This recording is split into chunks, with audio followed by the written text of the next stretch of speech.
Okay, so hi everyone. This is Earth Journalism Network's AMA on extreme heat and covering extreme heat. I want to thank all of our panelists here today. We've got Jason Lee Kaiwei, who is who is the associate professor, who is an associate professor and director of the Heat Resilience and Performance Center at the National University of Singapore, and chair of the Global Heat Health Information Network, the Southeast Asian Hub. We have Suzanne Paxton, who is an award-winning environmental broadcast journalist in South Africa, specializing in current affairs, investigative journalism, and environmental reporting. In 2023, she produced an EJN-supported three-part piece on the lack of accountability following the death of farm workers in Uppington, South Africa, after an intense heat wave. And we have Marexet Marie Aram, a multimedia journalist at Cebu Daily News Digital, also award-winning, in the Philippines, who was part of EJN NTV's Data Journalism Academy in 2023 and reported on Manila's extreme heat and how this disrupted the education system. So grateful for all of you joining us today. A little bit about EJN's AMAs, our Ask Me Anything sessions. So really we wanted an opportunity for our network of journalists to be able to engage in a topic and ask questions directly to experts. So these questions that we've got today have come in from our WhatsApp and come in from our Google groups. And I'm excited to say that we've received 65 questions altogether coming from across continents and climates. So I'm really excited to have you all here to answer these questions. And yeah, why extreme heat? For the past 10 years, they've been the 10 hottest on record, affecting people, wildlife, biodiversity, in a whole host of ways. So we thought it would be great to be able to discuss this with our experts today. So yeah, this is going to be quite a relaxed session. We'll go through some of the questions, and our panelists feel free to jump in if you've got anything you'd like to add. But I guess for our first question, this is for you, Jason. This was a question from Sulochana, who is deputy editor of Ceylon Today in Sri Lanka. A question about this was also asked by Nadra Al Mahdi in Sudan. So, Jason, what is the latest global assessment on extreme heat, and what are the main scientific facts that cause extreme heat? Right. Well, the latest assessment, in fact, with every assessment is not looking good. We thought record has been broken, we'll go into a respite, but it seems like we are entering into the zone that every passing year is a new record high. I'm not going to talk about the numbers because I'm aware of this mything about how we communicate such information. Honestly, if you ask me, I don't think 1.5 degrees, 1.92 degrees means a lot to the layperson. But I think I want to emphasize it's not just that average mean increase, but in our earlier conversation already, we heard comments like it's going bonkers, seems like summer is arriving earlier, leaving later, extreme weathers. Sometimes it's too cold, sometimes it's too hot, This unanticipated variation in temperature itself is a high risk factor. Often people get compromised at the initial part of a heat waves, amongst many things. One thing is because there's a lack of behavioral change. You live in a certain manner and then suddenly the temperature increase. There's almost a lag in your behavior response, and that itself is a high risk. So you have been working at this intensity, you produce the same amount of heat, wear the same attire, and then the temperature jumps 5-10 degrees higher. You don't change your behavior, and therefore the overall resultant heat strain can be quite aggressive. In terms of the causes, I hope by now we know it's largely caused by human-induced climate change. If we take all the fossil fuel leading to carbon emission, and bear in mind, we are also many areas are being urbanized, so we do have the urban heat island impact, which is independent from the climate change. But more importantly, as we talk about heat issue, I ask that we contextualize it. we say when you buy that apartment, it's always location, location, and location. When you talk about heat stress, advisory, and policy, in order for it to be useful, it must always be context, context, and context. So it's hyper contextualization. So there's no one answer for all. It always is a function of where you are operating from. Thanks, Jason. Yeah, really important. I think for journalists in making sure that stories are very contextual and human-centered. I guess a question that we've received from Amrita that links to this is how can reporters make this link between rising emission and extreme heat clear and compelling, particularly in local contexts? Suzanne or Marexet, do you have an answer for how journalists could do that? Where do you want to go ahead? How do we do Okay. that? Okay. I think I have one question. I think I can answer. I can provide an answer for that question. This is just based on my experience covering extreme heat.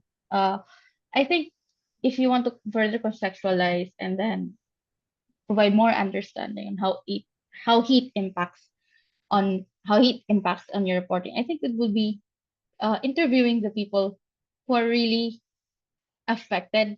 Like in our case, we not only when we examined how extreme heat impacted education here in the Philippines, we not only interviewed students, but we also interviewed teachers as well as parents on how um how the heat actually led to several life altering changes in how they go to school or even how they study.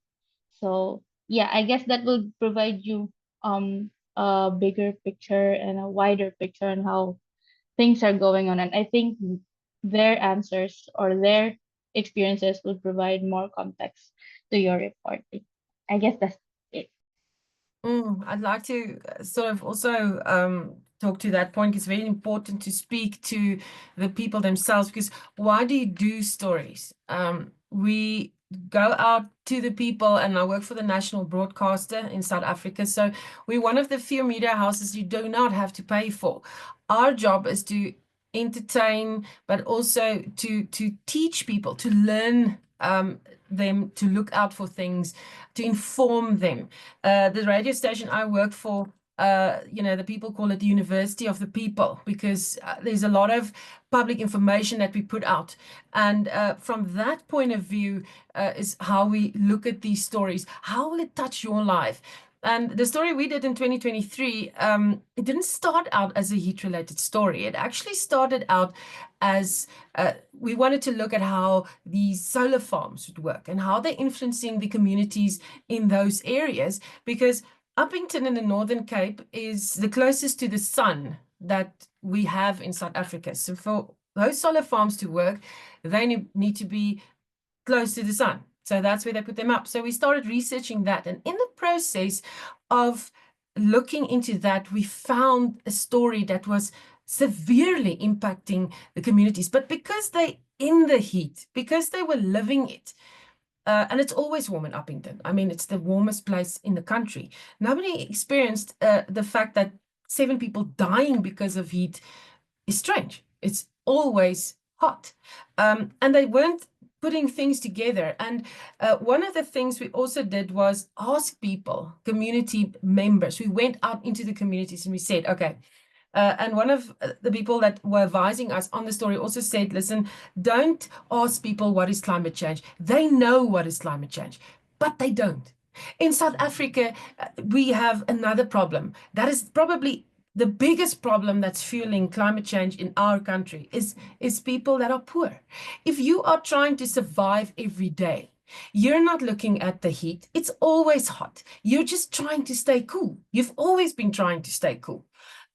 So you need water, and you need something cool to drink after school, because tap water there is hot in the afternoon. So what are you doing? You're looking for ice. You're not looking at the temperature, because it's hot. It's always hot.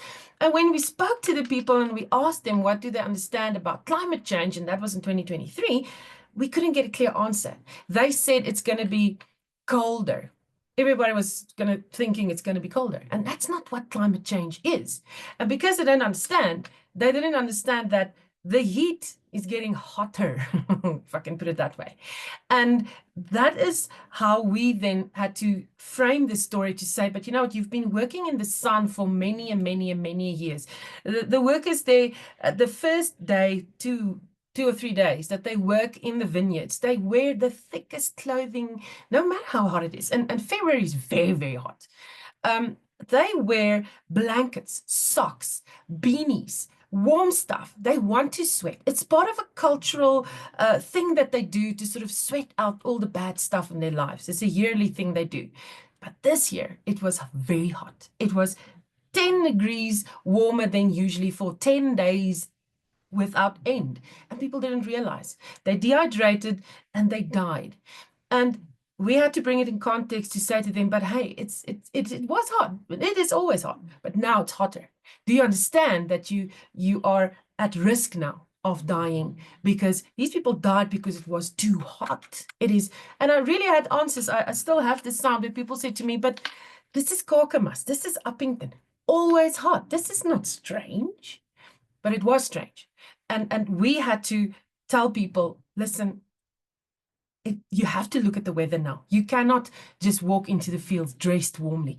Yes, do what you want to do as a cultural thing, but you have to be cognizant of the fact that climate change means this, and that you're going to be hotter and you're going to die if you don't look after yourselves. So bringing it to the people and having that bit of information gathering and then teaching them what climate change means in 2023 was part of our story.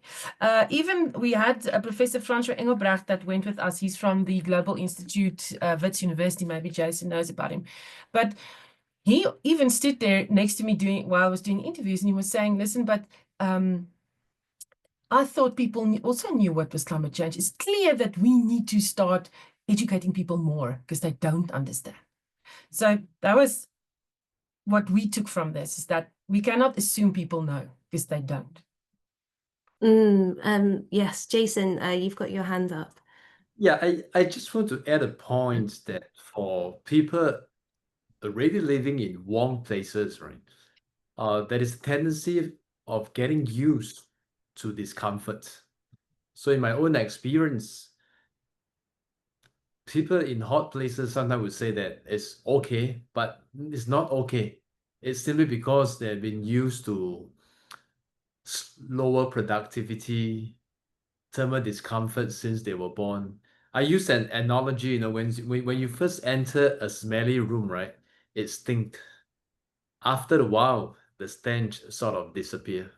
And we know it is there, but because you have get used to that stinking room, So I use that to explain how we in the tropics, some call it the boiling frogs in the pot. I call it the smelly room. And sometimes people from outside think that no, because you guys are tropical natives, you are used to heat. There's only how much we can adapt physiologically. But the greater adaptations of us living in the tropics, for example, again, it's hyper contextualized, is because our productivity is not as good. And therefore, this has huge implication to livelihood. Yeah. In fact, it's very difficult to die of heat. So when somebody died of heat, you know the system has failed. When somebody died of heat, you know that many have been compromised. And also sometimes I find that if we put 10, 15 cases, the policymaker would think, wow, someone died, but I have bigger issues to contend with, and therefore this is not a big ticket item. And then every summer we have the same news, lack of actions, we repeat it. So that is my greatest fear, that we do not know the real implications of what our people are being exposed to. Thank you. Well, that kind of leads well into another question that a few of our network asked us, which was, how can journalists push policymakers to treat heat as a public health crisis and also ecological disruption rather than just a seasonal convenience or inconvenience or something that you have to live with? Yeah, so how can we take the focus away from the heat itself or from the impact on the people, and then use journalism as a way to push policymakers to make a difference or change the system. And I'm opening this up to anyone who wants to jump in.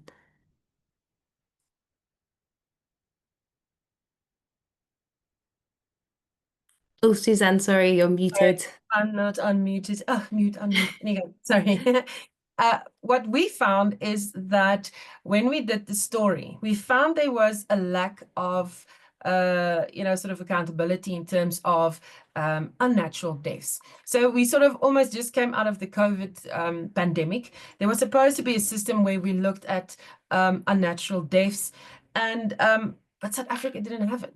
We don't have people resources to keep that kind of information at hand. If I talk about Uppington, it's very far. It's even farther than Cape Town than I spoke to earlier.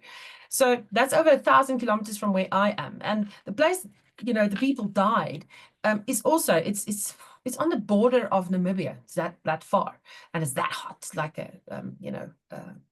desert. And what we then found was, when we did the research, is that they said that the people died because of TB-related complications or a heart-related complication. It took us almost, and we had to push out the delivery of our story with a few months, because it took us 2-3 months just to get the Department of of Health to say, yes, these people died of heat stroke. So they had TB, they had a compromised system, and the heat stroke then completely had their systems failing, their human bodily functions. And the moment we got that right, we started sending the story aired, and then we had asked the departments and everybody involved to say, listen, what are you going to do in the future to make sure that people that are working in areas that are very hot is warned when it's warm? Why don't we have a system where there's an alarm going off, it's sent out to the farmers, who then says, okay guys, go and work inside the factory for the next 5 hours, or until the sun starts setting. When it's cooler, then you go back out in the vineyards. And we started asking the same question the moment we had all the storms and the flooding in KwaZulu-Natal. Where was the warning system? So from this story, we started pushing for a warning system. And eventually what happened is that one of the universities that we worked with on the story also put up a big paper on this, and also said, listen guys, we need a warning system. And so the debate started, and we kept on asking people, where's the warning system? So we didn't just do a story to say, you see, nobody did anything, these people died, and now what do we do? We were actively also looking for a solution to what we saw here. We couldn't just, these people died without anybody knowing exactly where they're from, if they were even South African citizens. We couldn't find any of their relatives to speak to us about who these people were. They really John Does. But we found out they died because it was turned politically initially. So decided then, let's turn this around. We are the public broadcaster. We're supposed to inform, and the programs I do also sets the tone for discussion politically on any level. So let's use that platform and get people to talk. Let's get those people in the system and in the communities that are people that set the tone, and asking these questions. And it started the discussion, and then it was also all the COP discussions. We kept on with the story, and eventually we've got a system, the IRR, I think, or who is working on a system where we send out messages to people to say, listen, be warned, there's going to be a storm, get out of the way. And then also people living in hot areas to say, do not work this time, and this time it's going to be hot, or be sure people are hydrated or have medical personnel on standby if it's that hot in general. So it wasn't just doing a story and reporting. Let's call it impact journalism, where we then said, okay, we can't just say doom and gloom. We have to also look for what can we do on this level in South Africa to help people. not just reporting. Let's use the radio stations and say, listen, if there's a warning system or there's a warning out in the weather, we need to talk about it. We have to have an active slot on the program. So we not just say the temperatures, we say, listen, the weather service have given out a warning, and we give out that warning and warn people.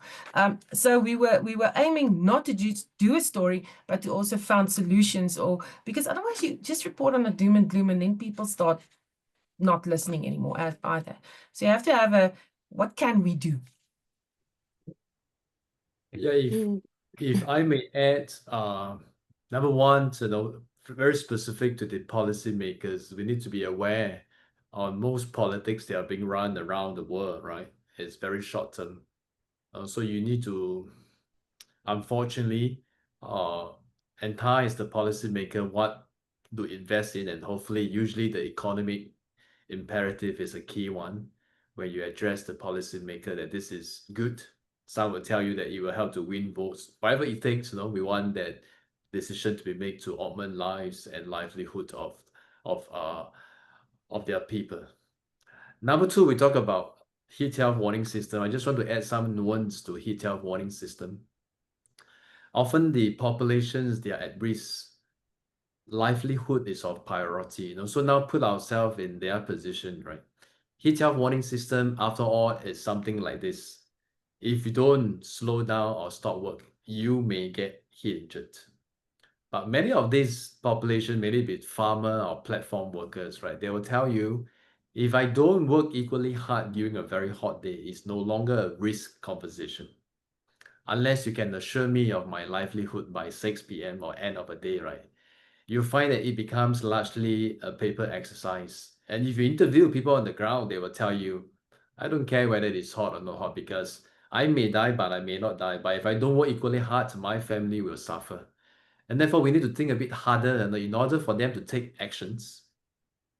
It could be, their concept like working with insurance company, parametric insurance, giving the payments so that they can stop that one more order, and therefore they don't produce the excess heat leading to the overall heat strain.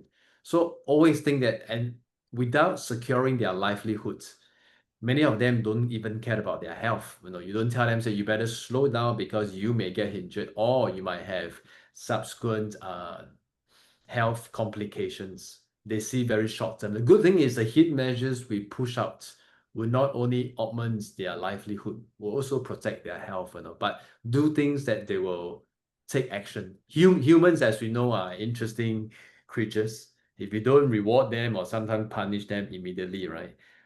Awareness do not always translate to actions. And coming back, heat is unique. We call it a silent killer, because when a heat wave come and go, right, for those in the tropic global north, it's not like other disasters that is infra damage. The policymaker would remember that. But amazing, we can be so forgetful. Every summer I get almost the same questions coming from journalists. I answer them, but sometimes I politely say, come on, it's the same questions the last summer and the last summer. More importantly, like what Suzanne said, have we take actions to augment? Let's not just talk about it every summer. But that is predominantly that global north, I loosely call it. But those in the tropics, right, the smell, the stench is persistent. It's just that when you are nearing that threshold, right, it becomes more sensitive. You don't need that 10, 15 degrees jump. When you're near the threshold, a small increase makes a lot of difference. So I just want to add some nuances to what Suzanne has already said. Thank you. Thanks, Jason. And Roxette, I want to turn this to you. Obviously, by writing about the impact on schools and public schools in particular, you must have been thinking about policy and how your story could impact policy. What made you choose this as a topic, and what were you hoping that you could do with this story by looking at the impact of heat on schools and students across Manila and other parts of the Philippines? Initially we were really looking at because that was the first time the Philippines had to cancel classes in a huge scale because of heat. Normally we cancel classes because of because of heavy rains, floods, like that. But that was the first time that we really had to suspend or resort to online classes because of extreme heat. At first we were like, we theorized that this is not going to be the first time, and we were correct because it first happened in 2023. By the following year, 2024, the number of schools that decided to cancel in-person classes doubled. So one of my editors and my mentors, as what Suzanne earlier mentioned, that this is not going to be a one-time thing. This is going to be uh, a perennial problem. So what we decided was to focus on our second part was to focus more on solutions. So yeah, I'd like to echo Suzanne's sentiments earlier that you had to emphasize solutions, otherwise your audience, especially policymakers, won't be receptive at all to your story. So we interviewed experts. We also dig the internet for studies on recommendations how to build climate resilient schools. And there we um, also emphasize or stress that what we found that this is not going to be a one-time thing. It's also happening in other countries, similar areas outside the Philippines. So yeah, that's Yeah, if I may add, because I know I followed that news very closely when the schools were shut down yeah. during that heat waves in Manila, and many came and asked what would be our position in Singapore and for the regions, you know. I'm very interested to learn from that experience because as the conversation progressed, I realized it's far more complicated just no, instead of just shutting down the school. I asked, then who's going to take care of the children when the kids are at home? Does it mean that the parent now cannot go to work because there are some very young children, and therefore the parents might lose their jobs, and therefore livelihood is compromised? Could they be concerned that now they miss the classes? Are the Ministry of Education's okay for that particular year to lower the standards, or because they missed for 3 weeks, 4 weeks, now they got to catch up and further exacerbating mental health issues in the youth, you know? So it's complicated. I don't have the answer, and therefore I ask that we look at it from a system perspective. Because from a lay perspective, it makes a lot of sense, right? It's so hot, and therefore we should shut down the schools.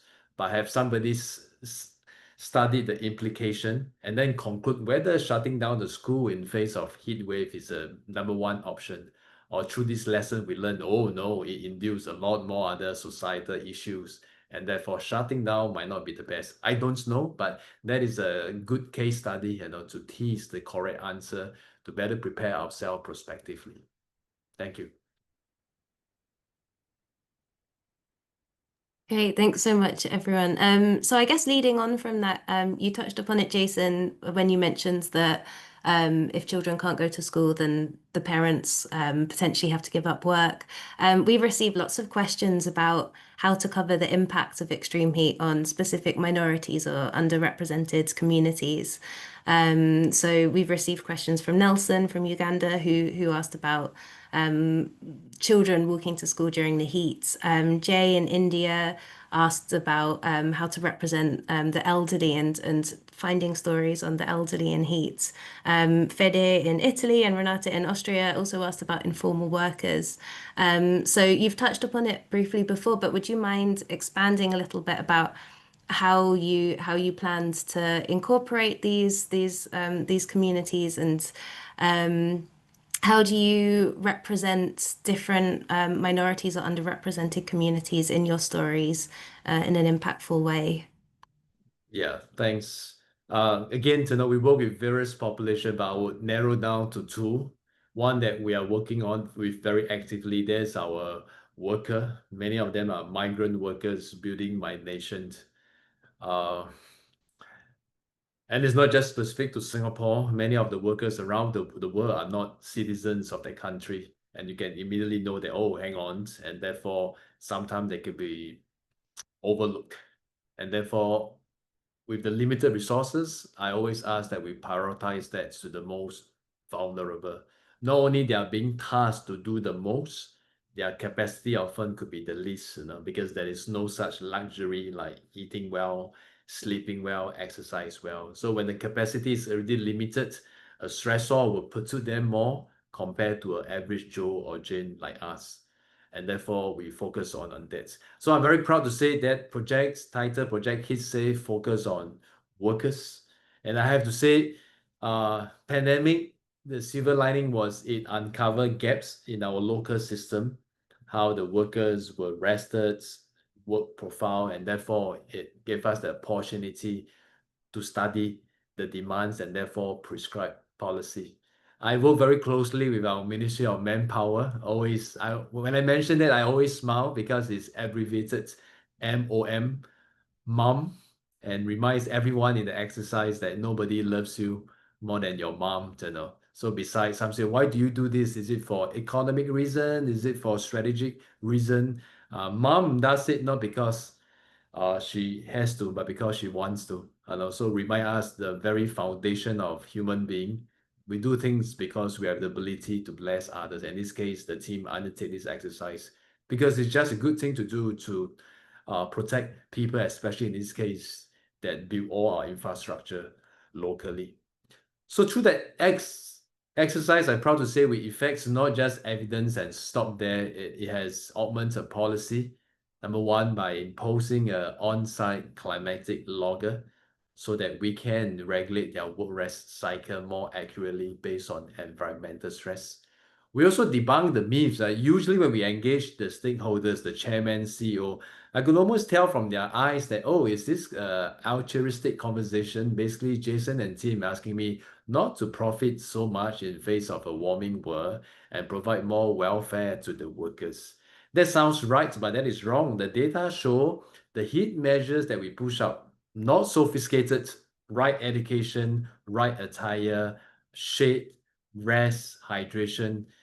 You'll be surprised with more rest, they became more productive. So we debunk the myth and we want to do more of those that is actually not just an altruistic exercise. It's good for business. And then I put the ball back to their courts and why are you not doing this? You probably have the presumption that no, I have no room to provide resources because I have to meet my own bottom line. The good thing is the solutions don't have to be sophisticated. And a lot of the paying model in the occupational sector, not all, but many are being paid by the fixed salary. So you'll be surprised if you don't allow rest and measures. Workers are very creative when they are paid a fixed sum during hot days. Huge presentism too. And therefore, it's not just to augment life, you are actually enhancing productivity. So there's one example of through us working with the informal workers, migrant workers in occupational setting. If I may very quickly on the elderly population, then we have to be aware that it's a system, not just a warming world, but there are societies where there will be more old individuals and they are of high risk because of their lack of thirst sensation, ability to lose heat is being compromised. But in that population, I'm not sure whether in your part of the world, in my part of the world, they don't subscribe to what we call Western medicines or biomedicine. Many believes in tradition and cultural assumptions of heat management. So I can imagine to tell my late grandma, say, grandma, it's hot, you should take a cold drinks and cold shower. My grandma would probably totally disagree and say, you must came from a lousy school, you know, that taught you the wrong stuff. Because in my practices, we don't drink cold water when it's hot. And I can see some smile, you know. That is only traditional Chinese medicine. I believe in every part of the world, there are traditional practices or cultural practices. So it's important we hack this by speaking to the one that your grandma or granddad believes in and not just assume that good scientific evidence will change their actions, you know. So see from their lens, co-create, maybe to even to make our job easier. Say, Mom, grandma, who do you listen to? Oh, my village chief. Have that conversation with that village chief, you know, and let him effect your heat health action plan rather than you coming from a prestigious medical school and say, we got all the science right. You should do what we told you, you know. We all know these days, right? With behavior and implementation knowledge, we really need to co-create the solutions with the recipients, you know, and not be sitting in our ivory tower saying that good solutions will always be used by the recipients. Thank you. Thanks, Jason. I guess for Suzanne and Marexet, another leading on from this and something that we've been asked by members of the network as well is when we're writing stories on heat and the impacts of heat, what are your tips for conveying this information, as Jason has just said as well. Like often if it's an elderly community, they've got their beliefs, or if it's a community that has specific cultural beliefs, how do you convey these stories that are impacting them, or the impact of heat in a way that can be read or taken in or accepted by different communities?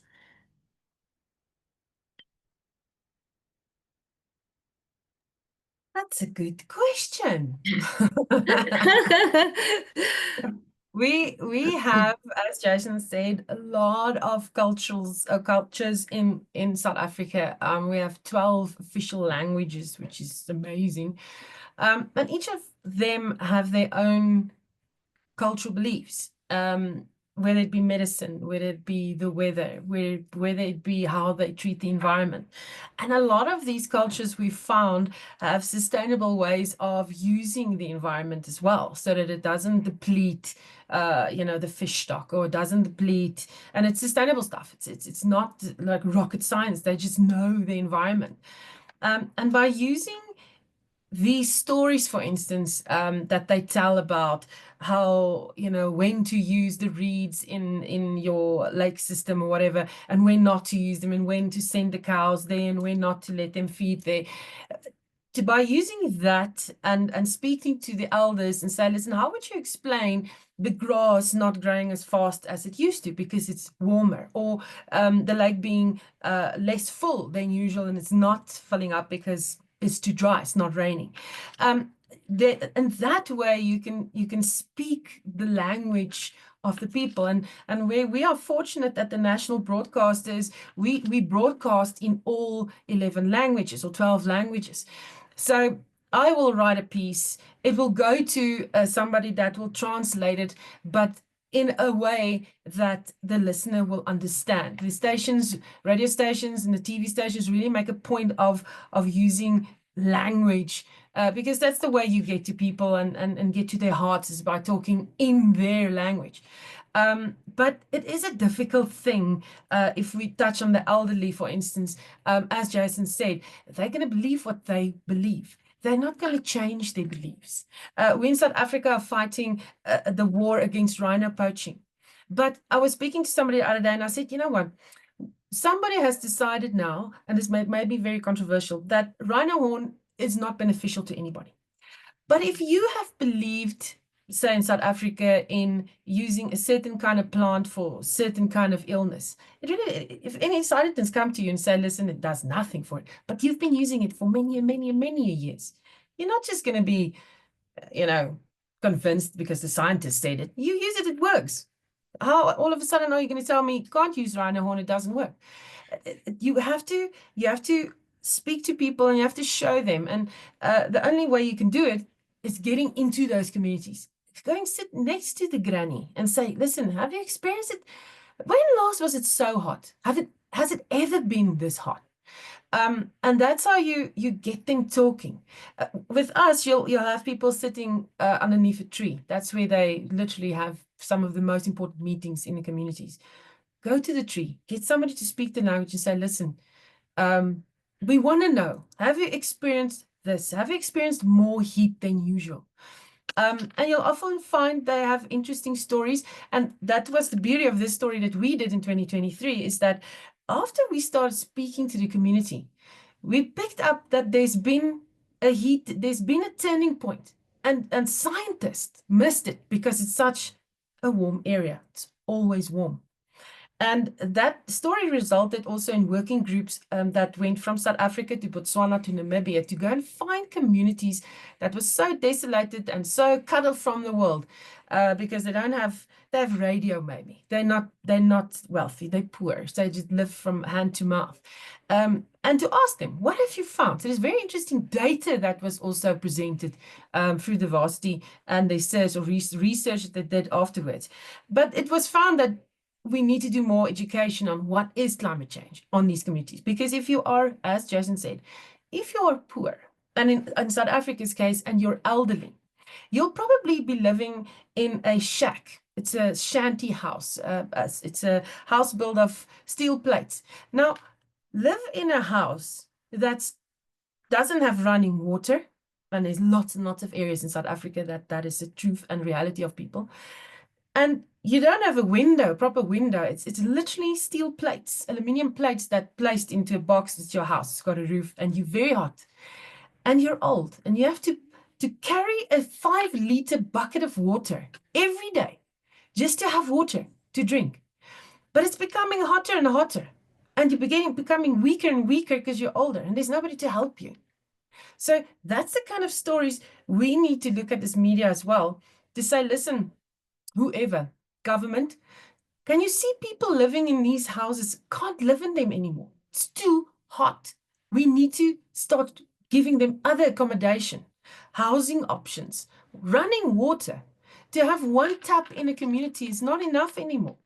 And we need to rally the rest of the community to start thinking about the elderly, to say, listen, we need to help them because they can't help. Those are the people that are going to die first, because who's going to help them?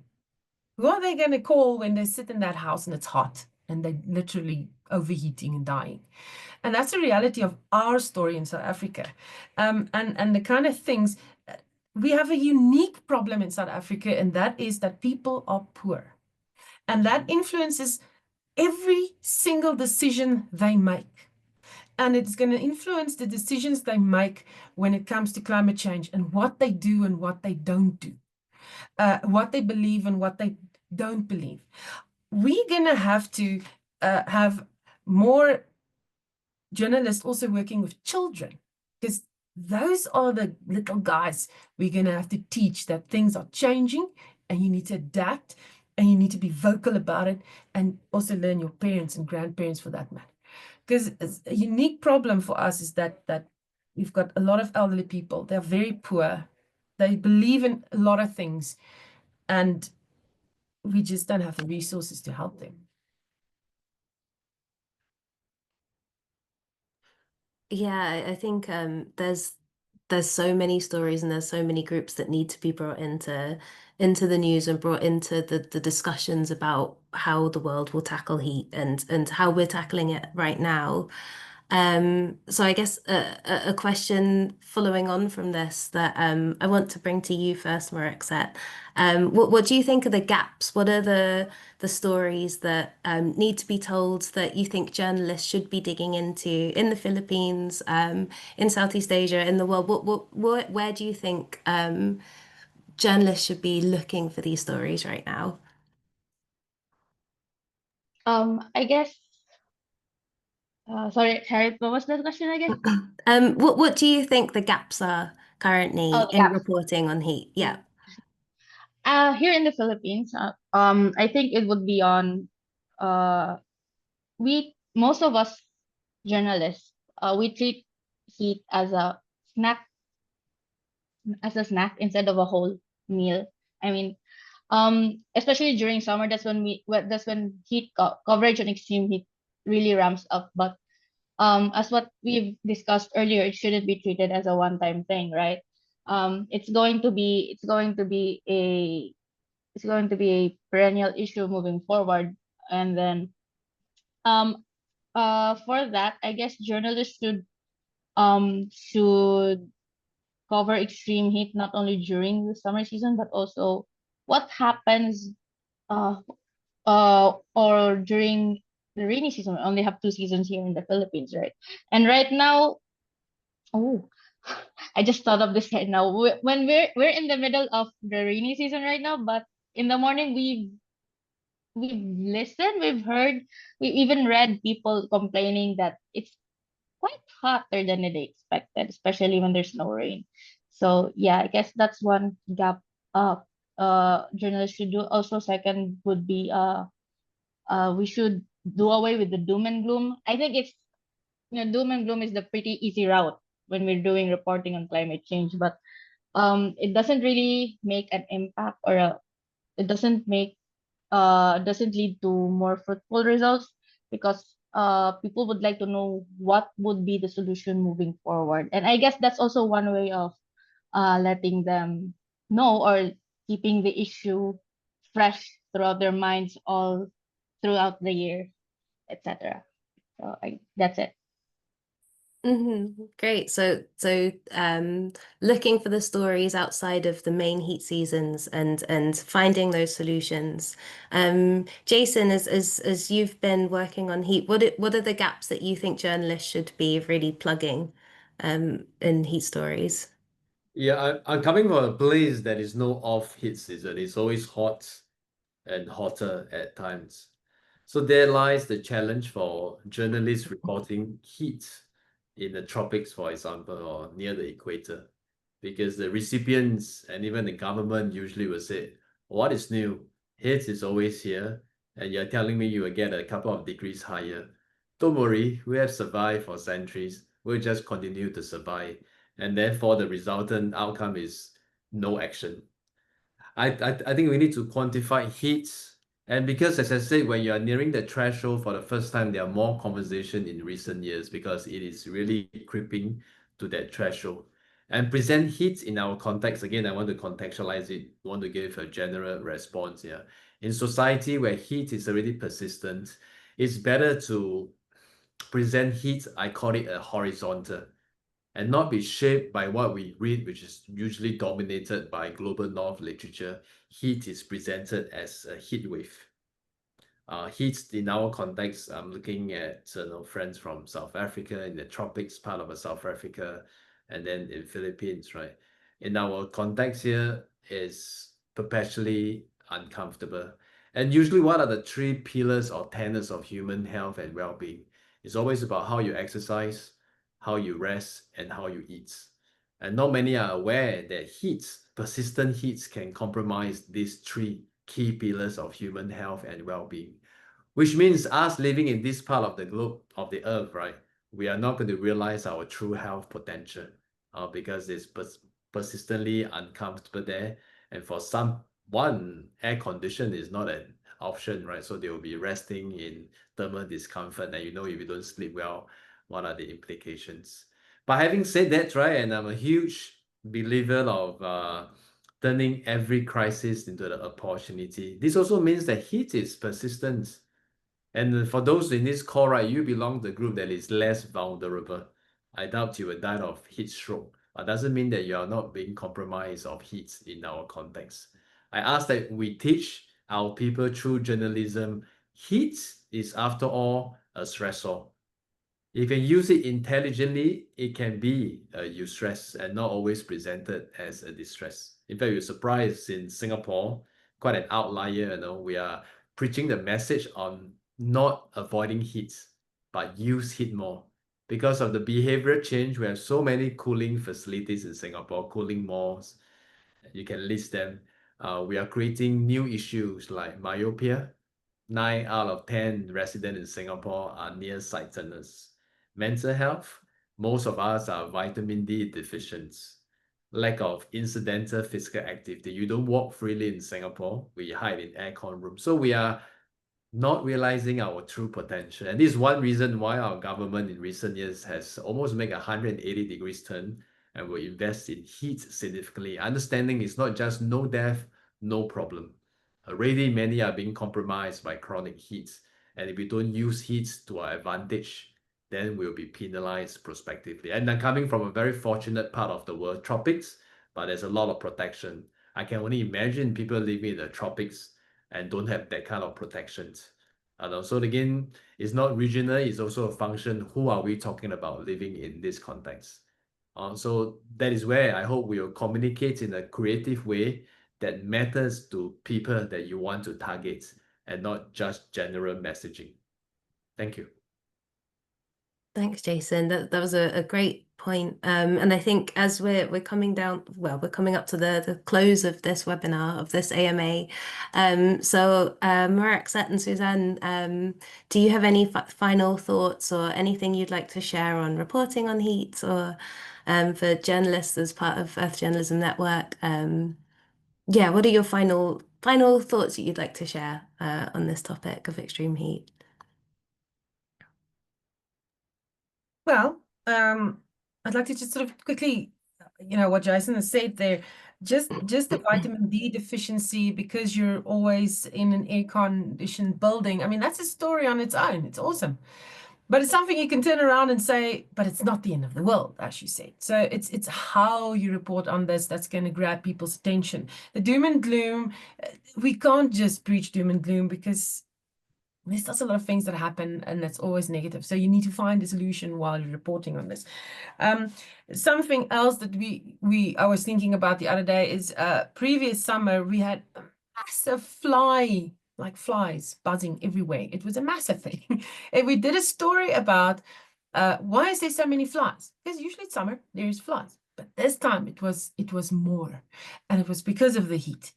So there's small little stories everywhere, small little things that are changing that we can just, sort of put people's attention to so that they can start being aware of the environment and what is changing so that they can look at, listen, this is what's going on. We should maybe adapt like this, or this is real. We can't say anymore it's not real because we still have people saying it's always hot. Why are we caring? So, and as Jason also said, it's not just your poor and elderly that's going to die. I was born with a genetic heart condition, and if it's this hot in sunny South Africa, and it's always pretty much sunny in South Africa, it's too hot. My heart's suffering. So we need to get people to be aware of the fact that the heat is going to put stress on you. You need to look after yourself in a way that's conducive to the environment and that's conducive to you and everybody around you. But all that you can do is actually just say, listen, be aware. Be aware that it is hot. Yes, this is South Africa. Yes, it's always sunny, but it's going to get a lot hotter. Be aware of that. And don't just, think this is how it should be. We should get people to think about what's happening, to actually see these small changes, be aware of things. Because the moment people start being aware of things, they start talking about it, and then they start lobbying for changes and maybe things that could make life better. But that's where the media comes in. We need to continuously keep them aware of things. Yeah, it's my thoughts. Look for the tiny things, the small stories, the flies and the stink, as Jason described earlier. Marexa, do you have any final thoughts before we close up the AMA today? Yeah, Suzanne actually pretty much got the gist of it. Like, yeah, look at the tiny things. If your neighbor said it's unusually warmer today compared to like maybe before, you start digging about it. Also, I also like to share one of our most important lessons when we did the data journalism on extreme heat here in the Philippines. We found out that heat doesn't, although yes, extreme heat impacts. I mean, sorry, I'll reverse that. Vulnerable sectors and marginalized sectors are more vulnerable to extreme heat. But if you look at it in a bigger picture, you start to see that heat affects everyone, regardless of their social status, their demographics, their lifestyle background, etc. Because when we did the story, we found out that it's not only in Manila that's suffering, not only schools in Manila that are suffering, but also in areas outside Metro Manila that are less urbanized. And surprisingly, even private schools with air-conditioned rooms and more spacious classrooms, they complain of heat as well. So yeah, so don't resort, don't use or don't stick on the usual subjects that you may know or you may be aware that are more vulnerable. Why not try to also ask people who are usually not affected by this type of stressors? So yeah, that's it. Great, thanks everyone. So today we've discussed the importance of co-creation of heat stories, working with the elderly and hearing how they like to find out their information and working within their field of understanding and trust. We've spoken about the importance of solution stories, finding the tiny stories related to heat, and an awareness that heat may be seasonal in some parts of the world, but it is a continuous issue. So I want to say thank you on behalf of Earth Journalism Network for joining us today as our panelists. And thank you to everyone who submitted questions to the AMA today. We'll be back again in a few months, topic to be confirmed. But yes, that's it from me. Thank you so much, Jason and Marexa and Suzanne for joining me today. It's been really a thoughtful session and I've learned a lot, and I'm sure everyone in the network watching will have too. So I'll end the recording now. And yes, thanks everyone.